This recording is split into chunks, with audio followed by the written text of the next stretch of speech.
Boa noite, irmãos. Queria agradecer ao pastor Valnei pela oportunidade, primeiramente a Deus, por dar o privilégio de trazer a sua palavra, e também ao pastor Valnei, que confiou e concedeu essa oportunidade de estar aqui pregando esta noite. Amém?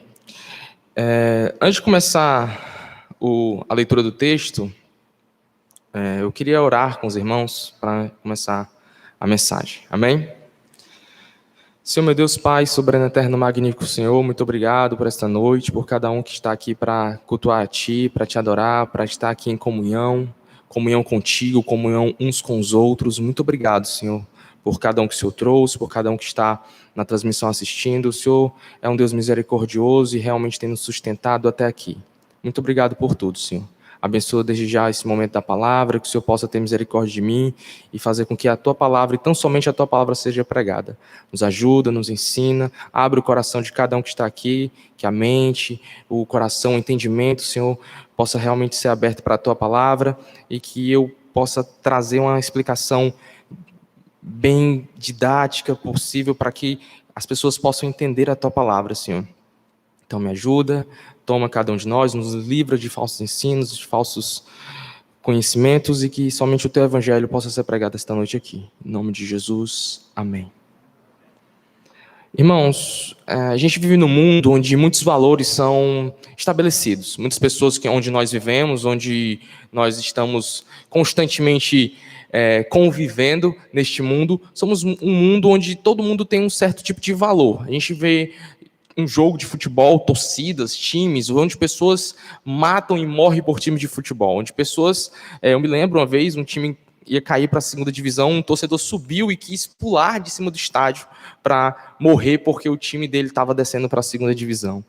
E vários outros relatos desses existem no mundo onde nós vivemos. Algo que mostra muitas vezes que o coração dessas pessoas, o que é de mais precioso, o que é de mais valioso para essas pessoas, provavelmente seja o seu time. O time de futebol, para algumas pessoas, é tudo o que elas têm. É tudo o que importa para elas. É aquilo que há de mais precioso. Mas não somente as pessoas que gostam de futebol ou torcem algum time, nada contra time, eu também tenho o meu time, eu torço, mas só a questão da valorização ou daquilo que é de mais importante para algumas pessoas. Algumas pessoas amam e devem amar suas famílias, mas algumas pessoas também colocam suas famílias no primeiro patamar das suas vidas. Esposa, filhos, seja o que for. Isso é mais comum, porque é algo que nós vivemos numa sociedade onde a família às vezes perde um pouco o valor, mas entendemos cada vez mais que a família tem que ser valorizada, que não é errado, é algo que Deus fez. Mas para algumas pessoas a família é tudo o que elas têm. É aquilo que é já mais precioso, nada se compara à sua família. Algumas pessoas é o dinheiro, algumas pessoas é a sua profissão, o seu trabalho, é aquilo que você mais ama, e é tudo o que você tem. Às vezes é o dinheiro, ou tudo o que você tem. Às vezes é a profissão, ou são sonhos particulares, coisas que nem são realmente em si pecaminosas. Como eu falei aqui, torcer um time, a sua família, ter uma boa profissão, conseguir receber alguma renda por isso, dinheiro. Isso não é um mal em si, mas fazer disso aquilo que é de mais importante tem algumas complicações. Existe alguém muito mais valioso do que tudo o que você possui, aquilo que é de mais precioso em todo o universo. Há alguém que precisa ser exaltado como ele é digno de ser exaltado. E assim nós vamos começar o nosso texto, e eu quero que nós venhamos a ler o texto de Mateus. Mateus, capítulo 13, versículo 44 ao 46.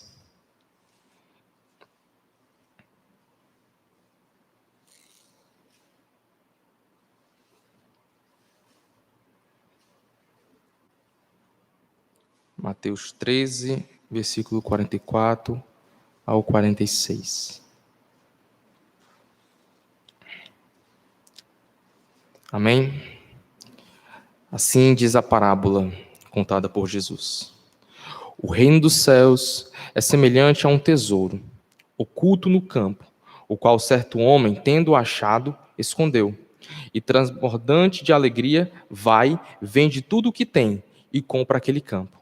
O reino dos céus é também semelhante a um que negocia e procura boas pérolas, e tendo achado uma pérola de grande valor, vende tudo o que possui e a compra.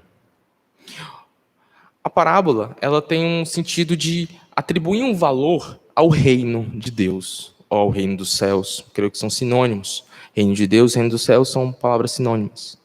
Mas você percebe que a parábola traz um valor absoluto para o reino.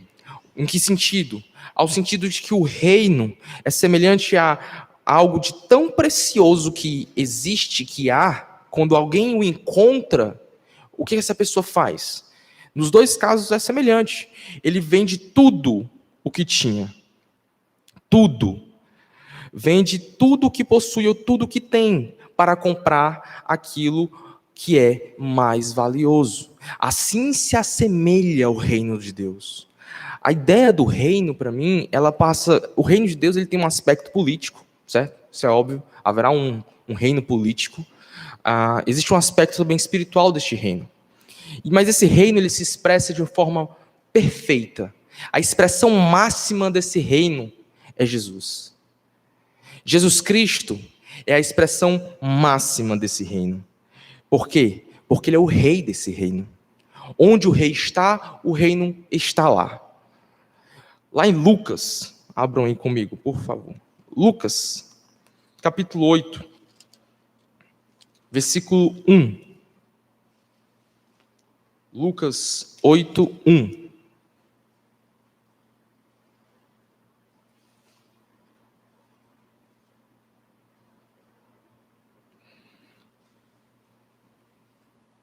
É isso mesmo.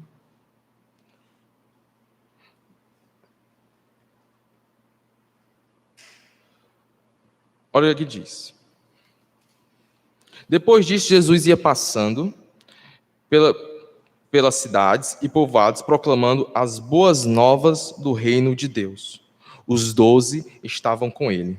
E também algumas mulheres que haviam sido curadas de espíritos malignos, doenças. Maria, chamada Madalena, e de alguém que havia saído de 7 demônios. Joana, mulher de Cusá, administrador da casa de Herodes, Susana e muitas outras. Essas mulheres ajudavam a sustentá-los com os seus bens.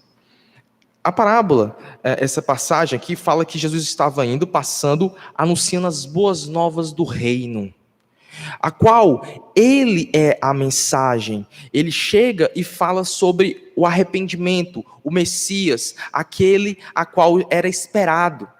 Jesus é as boas novas do reino. O reino se expressa em Cristo. Ele era quem curava, ele era quem anunciava, e essa cura e essas maravilhas que ele fazia, muitas vezes anunciava o quê? O reino, mostrando um aspecto daquele reino futuro. Mas Cristo é a mensagem desse reino. Quando os discípulos de João Batista chegam para ele e perguntam: és tu o Messias ou temos que esperar algum outro? O que é que Jesus fala? Fala para João que os cegos veem, os coxos andam. Por quê? Porque ali expressava algo do reino, expressava a mensagem do Messias, expressava que o reino de Deus estava entre eles, porque o rei estava entre eles fazendo prodígios, maravilhas e anunciando o arrependimento, o perdão dos pecados e chamando o povo ao arrependimento. Outra passagem que também fala a mesma coisa é quando Cristo chega e está entre os discípulos assim: olha, o reino de Deus está entre vocês. O reino está entre vocês. Por que o reino estava entre eles? Porque o rei estava entre eles. Um aspecto do reino, Jesus inaugura esse reino, e Jesus é o aspecto máximo desse reino. Ao meu entender, essa parábola do semeador, da pérola e do tesouro, está falando do reino de Deus, que é tão precioso, que vale ao ponto de quando você encontrar este reino, tudo o que você encontrou nessa vida perde valor se comparado a este reino. E este reino, ao meu entender, ele se expressa de forma mais magnífica e perfeita e máxima em Cristo. Cristo Jesus é o reino dos céus. Cristo Jesus é o reino de Deus entre eles. Cristo Jesus é o rei do reino. E ele é sim a aquele que personifica o reino entre nós, e hoje, com certeza, nós entendemos, podemos perceber que Cristo é aquilo que há de mais precioso para cada um de nós. Cristo Jesus, irmãos, ele não é um detalhe em nossas vidas. Ele é o reino de Deus, porque o reino só é reino porque tem um rei, e esse rei é Jesus Cristo. Ele é a expressão máxima desse reino, e ele é aquilo que há de mais precioso para cada um de nós. Tudo o que nós conhecemos nessa vida, tudo o que nós podemos pensar, imaginar de conquistar, não se compara a Jesus Cristo. Ele é aquele que é sublime, digno, perfeito, aquele que vale a pena a gente perder tudo para encontrá-lo, tudo para saber quem ele é, tudo o que nós temos nessa vida perde valor se comparado a Jesus Cristo. Jesus Cristo, irmãos, não é um detalhe nas nossas vidas, uma cereja em cima de um bolo que nós estamos tentando fazer. Porsche pregava e dizia que ele não é uma cereja em cima do sorvete, né? Ele é tudo o que temos. Tudo o que temos é Jesus. Nada possuímos sem Cristo. Com Cristo nós possuímos tudo, porque Ele é a preciosidade. Ele é aquilo que há de mais valor, irmãos. Nós podemos perceber um pouco disso na vida do apóstolo Paulo. Vamos lá para Filipenses. Filipenses capítulo 1, versículo 20 ao 23. O apóstolo Paulo, ele tinha essa expressão de Cristo ser tudo para ele. Não um detalhe, mas tudo na sua vida. O que há de mais precioso, aquilo que há de mais importante é Jesus Cristo. Ele é esse tesouro que quando nós encontramos, que ao encontrarmos, nós percebemos também que na parábola, o rapaz que encontrou a pérola, ou o comerciante, aquele que encontrou o tesouro, a palavra não diz exatamente quem seria, mas que encontrou a pérola e o tesouro, eles adquirem um novo sentido de valor, ao ponto de que quando eles encontram aquilo que é tão precioso, eles olham para aquilo e dizem, rapaz, isso aqui vale a pena eu vender tudo e conseguir aquilo. Vale a pena eu me desfazer tudo aquilo que eu possuía de precioso, porque agora o que eu encontrei é mais precioso do que aquilo que eu possuía. Você percebe que há um novo sentido de valor na parábola, em certo sentido. O cara tinha algo, mas quando encontra aquilo que é precioso, ele percebe, isso aqui é mais precioso de tudo. E ele se desfaz com alegria, você vai ver no versículo 44. E transbordante de alegria, a parábola diz, vende tudo para conseguir aquilo que é mais precioso. Assim devia ser nós, irmãos, quando encontramos Jesus Cristo. Nada devia competir com Cristo em nossas vidas. Nada devia ter balança. Se colocamos em valor, Cristo sempre deveria vencer, porque Ele é infinitamente mais precioso de qualquer coisa que nós possamos imaginar ou cogitar para competir com Ele e a sua palavra. Mas vamos para Filipenses. Paulo mostra isso muito claramente, eu entendo.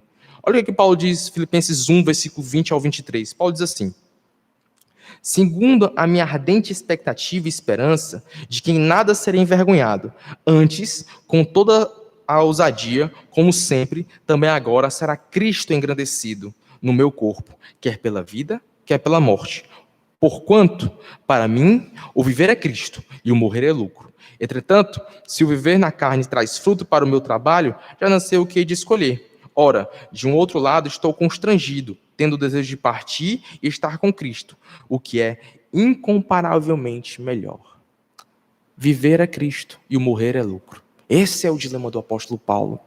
E o que é viver é Cristo? É viver conforme os preceitos de Cristo. É viver conforme a vontade de Cristo. É amando o Senhor em cada uma das suas ações. É isso que nós vemos na vida do apóstolo. O viver é Cristo traz toda uma expressão de vida. Um modo de vida que agrade ao Senhor. Que expresse uma vida que louve a Deus. Que a motivação do seu trabalho seja glorificar a Ele. Que todas as ações que ele fazia eram com o intuito de agradar e de cumprir aquilo que o seu mestre, o seu Senhor tinha o designado. Paulo tinha esse senso muito forte. Se você vê Atos, se você vê as cartas dele, toda a vida a questão do evangelho, de exaltar a Cristo, de trazer Jesus aquilo que era o mais precioso para ele. A gente não consegue ver Paulo tendo uma competição, às vezes a gente não para pensar, entre Cristo e outra coisa. Sempre a Cristo. Cristo vencia tudo. Ele deixou tudo de lado para conseguir a Jesus. Ele deixou tudo o que ele pretendia para estar com Cristo, mesmo que isso significasse prisões, como muitas vezes ele passou, lutas, dificuldades, a morte, como a tradição da igreja fala, chega na morte. Morrer por Cristo. Irmãos, homens, milhares, falando do apóstolo Paulo, mas os apóstolos, como quase todos, só no relato de João, e outros mártires, morreram por Cristo, pela mensagem de Cristo, para cumprir a grande comissão. Missionários hoje morrem por pregar a palavra. Estes homens têm Cristo como aquilo que é de mais importante. E o de mais importante, meus irmãos, é até mais importante que suas próprias vidas. Cristo é mais precioso do que a nossa própria vida. A mensagem do Evangelho é muito preciosa. Nós carregamos uma mensagem maior do que nós mesmos. É muito preciosidade. Esse tesouro que é levado em vasos de barro, como diz lá Paulo em 2 Coríntios. É Cristo Jesus. É a mensagem dele. É ele que é importante. É anunciar Jesus. É aquilo que há de mais precioso. Porque ele, a centralidade dele existe. E ele é aquilo de mais precioso para cada um de nós. Ou deveria ser. Questionem suas vidas. Se nós podemos falar como o apóstolo Paulo. Questionemos cada um de nós as nossas atitudes diárias. Se Cristo é levado a sério, se Cristo é colocado em primeiro lugar, se realmente nós somos como esses homens da parábola de Cristo, que encontrou uma pérola, que encontrou um tesouro que ao ponto de a gente deixar tudo para lá, para conseguir alcançar esse Jesus Cristo, o conhecimento, a misericórdia dele. Se arrependendo dos pecados, crendo nele, vivendo para ele, amando a ele acima de tudo e de todos. Tudo e todos. Paulo também faz essa mesma expressão, vocês já estão em Filipenses? Por favor, Filipenses 3, versículo 4 ao 8. Paulo, mais uma vez, em Filipenses, vai mostrar essa sua ação de amor a Cristo, amor a Jesus, a qual ele tem como aquilo de mais precioso em sua vida. Assim diz, versículo 4 a 8.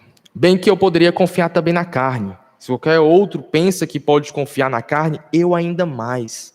Circuncidado ao 8º dia, da linhagem de Israel, da tribo de Benjamim, hebreu de hebreus, quanto à lei, fariseu, quanto ao zelo, perseguidor da igreja, quanto à justiça que há na lei, irrepreensível. Mas o que para mim era lucro, isso considerei como perda por causa de Cristo. Sim, deveras considero tudo como perda por causa da sublimidade do conhecimento de Cristo Jesus, meu Senhor, por amor do qual perdi todas as coisas, e as quais considero como refúgio para ganhar a Cristo. Algumas passagens vão dizer esterco, né? Ele considerou tudo como perca para ganhar a Cristo, pelo conhecimento de Cristo.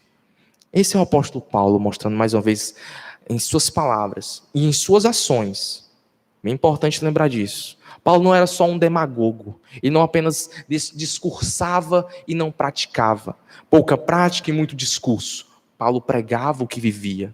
Nós vemos isso em Atos dos Apóstolos, nas suas cartas, ele falando sobre aquilo que ele passava pela causa do Evangelho, para anunciar Cristo e fazer Cristo conhecido entre os povos que não conheciam o Senhor. Paulo tinha Cristo sobre aquilo que era mais importante em sua vida. E não é só para o apóstolo Paulo, não é só para o pastor da igreja, não é só para os seminaristas, não é só para aquele que é mais envolvido. Isso é um chamado a todo cristão, todo aquele que se diz crente, nascido de novo. Ele precisa aprender a colocar Cristo Jesus acima de tudo, até mesmo acima das suas vontades, dos seus sonhos, dos seus interesses. Pensar com a mente que glorifique a Deus em cada detalhe da sua existência. Se aquela faculdade vai ser para a glória de Deus, se aquele curso, aquele concurso vai ser para a glória de Deus, se eu vou exaltar a Cristo em cada um desses detalhes da minha vida, na faculdade, no concurso, num casamento. Pensem assim, nós precisamos ter uma vida voltada para Deus em cada detalhe. Não apenas quando a gente vem na igreja, não apenas quando estamos no culto de oração, não apenas quando vamos para o culto de domingo, não apenas quando estamos lendo as escrituras, mas em cada momento da nossa vida, Cristo está presente. Cristo é tudo, Ele preenche toda a nossa existência. E em cada detalhe que você faz, em cada momento da sua vida que você pensa em viver, Cristo tem que ser o mais precioso. Cristo tem que ter o foco, ser glorificado, ser exaltado com nossas atitudes, nos nossos pensamentos, nos nossos convívios diários. Jesus é tudo o que nós temos, irmãos. Não se enganem. Não pensem que esse mundo pode trazer alguma coisa para nós diferente ou mais preciosa que Cristo. Nada nesse mundo faz. Nada nesse mundo se compara a Jesus. Esse mundo nos engana, mas é só engano. Não troquem Cristo por nada. Cristo é aquilo que há de mais precioso. E nós precisamos fazer isso também nas nossas ações, não apenas nossas palavras. E como eu faço isso? Além de falar, conforme eu disse agora, de glorificar e buscar ter a motivação no coração correta de glorificar a Deus, de exaltar a Cristo em cada um dos seus detalhes da sua vida, pense também na leitura da palavra, que tantas vezes o pastor Valnei fala aqui, a importância de ler as Escrituras. Obedecer a Cristo é amar a sua palavra, é ler as Escrituras diariamente e buscar vivê-la no seu dia a dia. E fazer o que nós vamos fazer hoje aqui, mas não seja somente hoje, orar, ter intimidade. Cristo fala lá em Lucas capítulo 18 sobre a importância de orar sempre. Falando a palavra do juiz iníquo, ele fala, olha, Lucas já dá a prescrição lá pra gente. Jesus contando a parábola da importância de orar sempre, né? E sem cessar tudo. Por quê? Porque esse é o ensinamento de Cristo, que nós temos comunhão com Deus por meio da oração, por meio da leitura da palavra, que nossas vidas sejam para glorificar o Senhor. Que nós possamos ter Cristo como tudo o que temos nas palavras, na motivação do coração e também nas nossas ações, amando o próximo, amando a Deus acima de todas as coisas, assim como Cristo nos ensinou, Deus acima de todas as coisas e amando o próximo. São mandamentos. Jesus ensinou lá no sermão da montanha, várias partes sobre como viver uma vida que agrada a Deus, e outras mais. Paulo fala, repetindo muitas vezes o ensinamento de Cristo. Vamos aprender a obedecer ao Senhor. Assim nós vamos fazer, não apenas nas palavras, mas no nosso dia a dia, realmente o amar a Deus acima de todas as coisas, amar a Cristo e mostrar que Ele realmente é aquilo que há de mais precioso para nossas vidas. Jesus fala isso. João, capítulo 14, queria convidar os irmãos para a gente encerrar. João 14, versículo 21 ao 23. Aqui nós temos a importância de amar a Jesus acima de todas as coisas. É assim que nós vamos mostrar que nós amamos a Cristo acima de todas as coisas.